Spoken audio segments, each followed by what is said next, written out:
What's up YouTube, Trashy here, and we are back. It's time for some more Stardew Valley tips and tricks, and today we're taking a look at 12 different ways that you can improve and enhance your multiplayer Stardew Valley experience. While Stardew is super fun to play on your own, it can be an entirely different experience and it comes with its own set of challenges and benefits when playing with friends. That's something people have, right? Now, Stardew Valley might be 9 years old at this stage, but it is still going strong with new players joining all the time. And multiplayer is one of the best ways to experience this game. We're going to have a look at all sorts of tips today, from the ideal settings for your multiplayer playthrough to fun mini-games that you can make for your friends on your very own farm. As always, I have to remind you all, and whoever you're playing with, that there is no wrong way to play Stardew Valley. Although, this time it does come with a bit of a caveat. If you're playing multiplayer, do not ruin other people's experience. That actually might be the only wrong way to play this game. Also, there might be a few spoilers for late game stuff ahead, so definitely watch at your own discretion. With that out of the way, let's get into it. The first and foremost thing that you're going to want to think about when starting a multiplayer farm is how many people are going to be joining and which farm layout you want to use.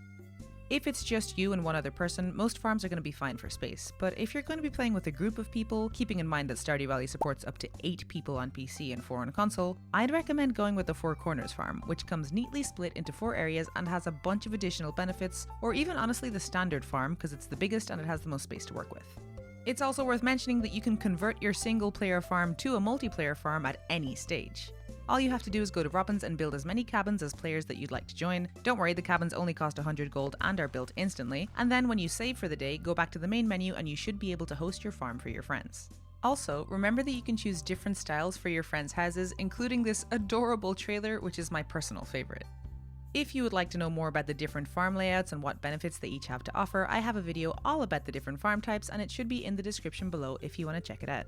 The next thing that you're going to want to work out is whether you want to share your money or not. When you start your playthrough, you can choose one of these 2 options to start at. But you can also visit Mayor Lewis's house at any time during your playthrough to change money sharing using the town ledger. If you decide to switch from shared to separate, all gold will be divided evenly between players, and if you go from separate to shared, it will pool all of your gold together. However, you can also use the town ledger to send a specific amount of money to a specific player. This means that if you prefer to have separate money but still want to work towards a goal together, such as the vault room in the community center or paying for a tool upgrade, you can send each other money and cooperate towards your goals without worrying if your partner is going to go and buy a backpack upgrade on day 3 and spend all of your money. Now, if you're using shared money, at the end of the day, when you ship items in the shipping bin, the price is actually determined by the player online whose profession increases the sell price the most, not the player that placed it in the bin. For example, say your friend has the artisan profession, which increases the sell price of artisan goods by 40%, and you're the one to put the artisan goods in the selling bin. As long as the player with the artisan profession is online, you will get the 40% increase in sale price, so you don't need to worry about who sells what for maximum profit. Speaking of profits, multiplayer Stardew Valley is often a lot faster when it comes to progression compared to single player, especially when it comes to making gold. More farmers means more crops, more fish, more resources, and more items going into the shipping bin, which means you will be making a lot more gold. For some, this is great and the exact kind of multiplayer experience that they're looking for.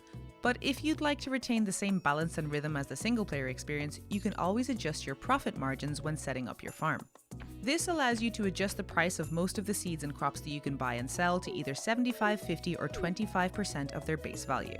For example, if your profit margins are set to 50%, then the seeds that you buy from Pierre will be 50% cheaper, but the crops that you sell will also sell for 50% cheaper. This basically makes the game harder in that you need to, in this case, grow twice as many crops to make the same amount of money as you would on a normal save. In single player saves, this is great if you want to add an extra challenge to your run or for speedrunning purposes to be able to buy things sooner, and in multiplayer saves it can be used to make sure that your run isn't too overpowered and that you don't break the game's economy.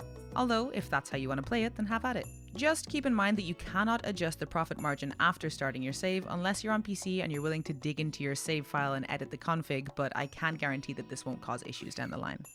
Another big thing to keep in mind in multiplayer farms is the fact that time simply does not pause. It keeps on going even if you're in your inventory, in a cutscene, or doing anything that would otherwise pause time for a couple of seconds, such as eating.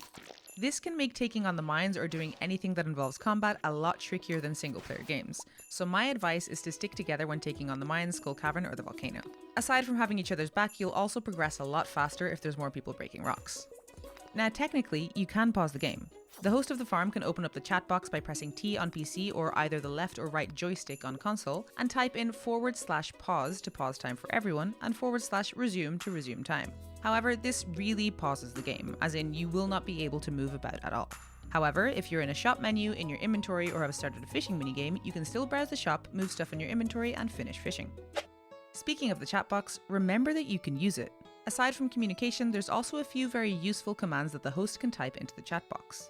If you would like everyone in the session to be able to move the buildings around on the farm by going to Robin's, you can type /move building permission on or off to disable it, or if you'd like other players to be able to only move their own farm buildings, which is the default setting, you can type /move building permission owned. You can also unlink people from their farmers using /unlink player followed by their in-game name, allowing someone else to join and reclaim that farmer spot. This can also be useful for fixing the occasional error that might occur when joining, where you'll be met with a message that says this character belongs to another player. Of course, the host can also use /kick, /ban, and /unban followed by a player's in-game name to, you guessed it, kick, ban, and unban other players. But aside from this, all players can also use the chat box to use emotes. If you type in /emote, you will get a list of emotes that you can use, and aside from the ones listed here, there are a few other hidden emotes that you can use, such as /blush, /taunt, /music, and my personal favourite, /jar. You can do this right before you slam some mayonnaise in front of your friends for a little extra pizzazz. It's also worth mentioning that on PC you can hold in Y and on console you can hold in the right joystick to bring up an emote wheel, which is much faster than typing. You can also edit this emote wheel to switch out the emotes, however, in order to use the 4 hidden ones that we just mentioned, you either have to have typed them in the chat first or seen the cutscenes that they're from. Now let's talk about energy. Running out of energy when you've hardly even started your day in a multiplayer save can be super annoying, especially considering that to move on to the next day, everybody has to finish up their tasks and go to sleep. Usually, I'd recommend keeping some forageables or crops handy to restore energy, or even going to the spa in the mountains if you desperately need it, but in multiplayer farms, there's a much easier way to recover energy. All you have to do is go lie in bed. You'll slowly recover energy without needing to use up any gold or resources, and your friends don't have to end their day early so you can be productive again. Moving on, let's talk a little bit about tools. Everyone starts their playthrough with their own set of basic tools, which inevitably means that there's more to upgrade. However, why not focus on just one set at a time? More players means more hands, which means that you can split your tasks up. For example, rather than multiple players upgrading their hoe, you can focus on just upgrading one, and when it's time to plant crops, one player can take on the task, making it a sort of community hoe. On top of that, in multiplayer saves, Clint works a little bit differently. He can work on one upgrade per player at a time, meaning that multiple people can upgrade different tools all at once. Technically, with enough materials and different players, you could upgrade every single tool in one go. Of course, one of the biggest benefits of multiplayer playthroughs is that because you have access to multiple tools, you never actually have to spend another day without a watering can or any other tool.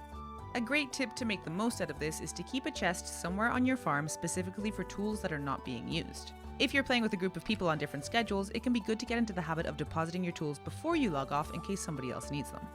And one last tool tip for late game players, make the most of multiple enchantments. For example, you can work together to enchant an entire set of tools with efficient so that they don't drain energy, and then enchant another set with whatever you want, meaning that you'll have the right tool and right enchantment for every occasion.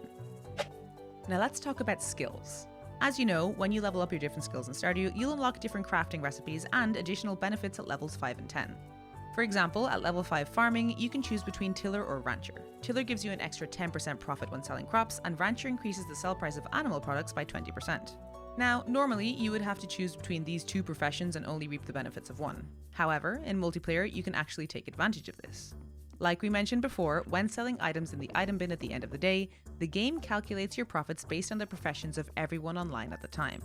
This means that if one player has the tiller profession and another player has the rancher profession, regardless of who sells the product, as long as your crops and animal products are shipped through the shipping bin and the player with the necessary profession is online, they will sell for the highest possible price.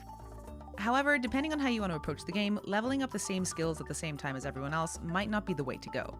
For example, it might be beneficial to have just one player harvest all of the crops on your farm so that they can level up their farming skill quicker and get access to advanced crafting recipes such as kegs or better sprinklers that everyone can benefit from. Or you could also have one person in charge of weekly foraging and woodcutting, seeing as it's a pretty limited source of experience and it would take multiple people much longer to level up. But there are some pretty useful recipes locked behind foraging levels like tappers and lightning rods. Of course, this tactic doesn't account for eventually needing to get to level 10 in all skills to achieve mastery, but some skills can be leveled up much faster if one person on the farm already has it leveled up. For example, players with a high enough mining level can craft bombs, which lower level players can then use to mine multiple rocks at a time, which gives the exact same amount of experience as breaking them open with a pickaxe. When it comes to foraging, as you level up, you can craft wild seeds, which grant a small amount of foraging as well as farming experience when harvested. It's not much, but planting wild seeds can be a useful boost towards leveling up foraging. You don't necessarily need to have someone that has a super high farming level to level your farming up quickly in multiplayer saves, because, like we mentioned earlier, it's much easier to earn a lot of money in multiplayer games, especially with a lot of players. So if you're at the point where you're working towards unlocking mastery, you probably have enough gold squared away to buy up a lot of high value crops. Moving on to something entirely different, let's talk about the Skull Cavern and how much more difficult it is in multiplayer. Like we mentioned before, time does not pause at all. Not when you're eating, not when you're in your inventory, nothing. This makes taking on Skull Cavern a lot more difficult, but there are a few things that you can do to help ease the pain. Inventory management is everything. Now, this is usually how I keep my inventory organized when doing a Skull Cavern run. We got staircases on the first slot if I have them, then we have our weapon, bombs if I have them, pickaxe, and food. In single player, this is fine because it only takes a second to scroll to your food and time stops when you eat. But in multiplayer, that extra second or two could mean failure. When playing with other people, and I know this might seem pretty sweaty to some of you guys, but it does the trick, I like to keep my food located in my inventory right below where my sword is. Now this means that you can switch rows in your inventory, eat your food instantly, and then switch back to your sword. Another quick tip for this is that the Y and N keys on PC function as yes or no, so you can select your food to eat and then tap Y to save another few milliseconds and potentially your life in the Skull Cavern. This last tip goes without saying, and we briefly mentioned it before, but you should always go to the Skull Cavern as a team, and always strive to keep your health above the halfway mark when running around, or you might get caught off guard by these little bundles of hatred. If you'd like to learn more about the Skull Cavern and ways that you can make the most out of it, you can check out this handy little guide that I made, which should also be in the description below. Moving on, let's talk a bit about communication. Maybe you're coming from a single player farm and you've just started your first ever multiplayer game with a friend, and we all know that Stardew Valley is a game that one simply does not play for a little bit and then forget about, right? So it's safe to say that you want to keep a good rhythm going with your friend and make sure that you're having a good time and that the run doesn't fall off halfway through. Well, for that you need some good communication. There are a few things in Stardew Valley that will require everyone on the farm to agree on, such as whether to do the community center or Jojo Mart, and these things should definitely be discussed before you start playing. However, the most important thing that I think people should agree on before starting their playthrough is who they're going to romance. Unfortunately, only one player can be married to one NPC at a time, which means that you can't all marry Sebastian. Having a discussion with your friends about who to romance is definitely something you should do right off the bat when you start your playthrough. Speaking of romance, here's a little tidbit for those playing the game with their partner, or maybe even a special someone that you'd like to make your partner. You can propose to other players in-game and even go on to have kids with them. In multiplayer saves, the traveling cart merchant sells the recipe for wedding rings for 500 gold. It costs 5 iridium bars and 1 prismatic shard to make, and when given to another player, they will have the option to accept or refuse. If they accept, y'all will have a wedding ceremony 3 days after the proposal, just like in single player. The chance of having children is also the same. Every night when you go to sleep in a house with a nursery in it, you will have a small chance to be asked if you want to have kids. Personally, I think this is adorable and could also make for a really cute way to actually propose to your partner. You could secretly decorate a part of the map, set up a whole scene. Okay, wait, if anybody actually does this, could you please tell me? You can join my community Discord in the description below. I need to know. I need pictures. Please tell me about your Stardew Valley love story. And this last tip is sadly for PC players only, but something I recently realized is that you can use Stardew Valley mods to create really fun, unique experiences for your friends, and nobody can stop you. If you're a seasoned player and you and your friends have already done everything there is to do, while you wait for 1.7 to drop, why not get creative? By using mods like the CJB Cheats menu and the CJB Item Spawner, you can create yourself a brand new farm, clear it out of all of the weeds, and you have yourself a blank canvas to work on and build whatever you want. For example, you can set up some party games like this one that I did with my partner. We have a fenced off area and we each get a basic hoe and a full stack of seeds, and we compete to see who can plant the most of their seeds inside the area. This one's particularly fun because you can steal other people's hoed spots if you're quick enough. Also, with the item spawner mod, you can give everyone colorful outfits to run around in or matching colors if they're in teams. I think this is a really fun thing to do with your friends, and it's really not that hard to do. If you would like a full video on exactly how to set up games like these and what mods you will need, definitely let me know down in the comments. And with that being said, those are your 12 tips and tricks for multiplayer Stardew Valley. I hope you found at least something useful for your playthroughs. Let me know in the comments if I missed anything important or made any mistakes. But wait, don't click off the video yet. Or do, I'm not your mom. I just wanted to say thank you for watching this far and unashamedly ask you to subscribe to my channel if you enjoyed the video and you're not subscribed already. Aside from posting videos here, I stream a bunch of different games over on Twitch a few times a week and I would love to see you stop by. I also post weekly audiobook chapters over on Patreon. So far, we've read The Great Gatsby and Alice in Wonderland and we're currently reading Through the Looking Glass. Speaking of, my eternal gratitude goes out to Masha, Joey, Cal, Lily, Denari, Sheddy, Mazgel, Kitten, Jolene, Katie, and Dino. Thank you so much for all of your support, and an extra shout out to Dino for helping me make this video. I will catch y'all in the next video, and if nobody's told you yet today, you're doing great. Thank you for existing. Okay, bye!